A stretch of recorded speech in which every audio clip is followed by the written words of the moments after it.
est-ce que la communauté internationale, que ce soit les Européens et les Américains, ne peuvent pas ensemble essayer de lever les brevets et aussi donner plus? Ah mais je n'en fais pas une alternative, je dis que si on veut aller vite, mais je vous répondrai tout à l'heure à toutes vos questions, je dis que si on veut aller vite, aujourd'hui, il n'y a pas une usine dans le monde qui ne peut pas produire des doses pour des pays pauvres à cause des brevets. La priorité d'aujourd'hui, ce n'est pas les brevets, c'est pas vrai, on se mentirait, c'est la production. Donc qu'est-ce qui bloque aujourd'hui la production? D'abord, c'est d'ouvrir. Je disais, nous, sur ce qu'on a produit, on a à peu près laissé exporter 50%. Aux États-Unis, en Grande-Bretagne, 100% de ce qui a été produit a été consommé sur le marché domestique. Ça, c'est le premier levier. Et donc, il faut d'abord que les anglo-saxons arrêtent les interdictions d'export. Deuxième levier, c'est de reconvertir, comme on l'a fait de plus en plus en Europe, les usines pour produire plus de vaccins. C'est le transfert de technologie, c'est clé. Troisième levier, c'est le don de doses.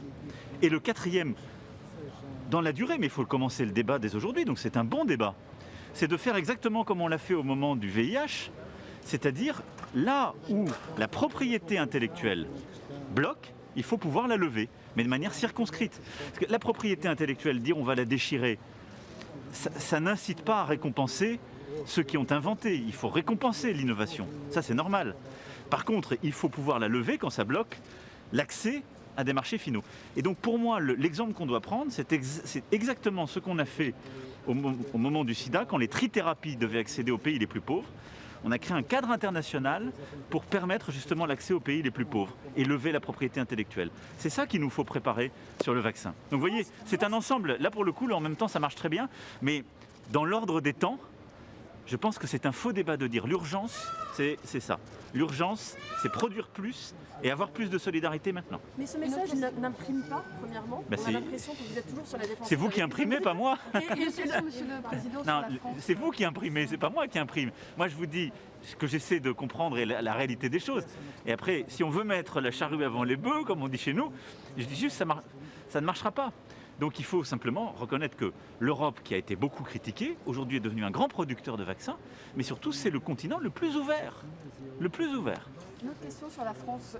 Ici, le sommet européen social est présenté comme un moment historique. On a l'impression que ça passe plutôt inaperçu en France.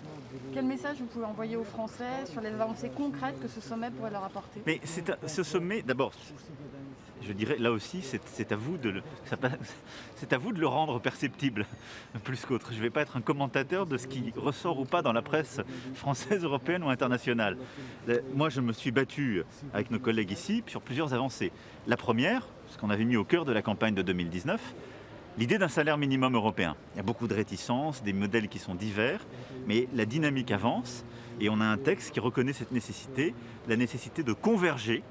Chacun a ses traditions, soit des salaires qui sont fixés au niveau législatif et national, comme chez nous, d'autres qui sont le fruit de la négociation, y compris sur des modèles sociaux très ambitieux comme les nordiques, mais on crée un mécanisme de convergence. Deux, on a un agenda législatif. Nous-mêmes, nous l'avions poussé, rappelez-vous, il y a un peu plus de 3 ans et demi, lutter contre les excès du travail détaché, qui avait créé un peu un dumping social en Europe. Et là, on a beaucoup avancé, on a encore des législations à passer pour aller plus loin. 3, il faut qu'on crée ensemble, aujourd'hui, le droit des travailleurs des plateformes. En France, nous avons passé il y a 15 jours une ordonnance pour ce faire.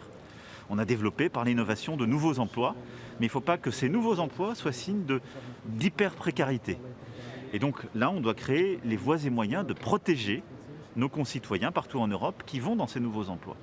Et là, on a créé un cadre à travers cette déclaration de Porto.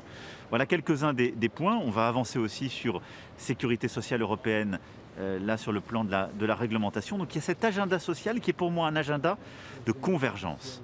Et de la même manière qu'on a commencé à avoir et qu'on continuera à avoir le débat sur la fiscalité, sur le social, on doit lutter contre, en fond, les éléments de dumping, comme on dit, c'est-à-dire ce qui tire l'Europe sociale vers le bas, ou fait que les uns profitent de certains avantages parce qu'ils donnent moins de droits à leurs travailleurs. À terme, ça n'est bon pour personne. Merci beaucoup. Je dois filer. Vous allez bien ?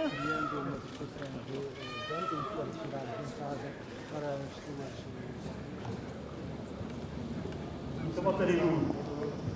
Ça va ?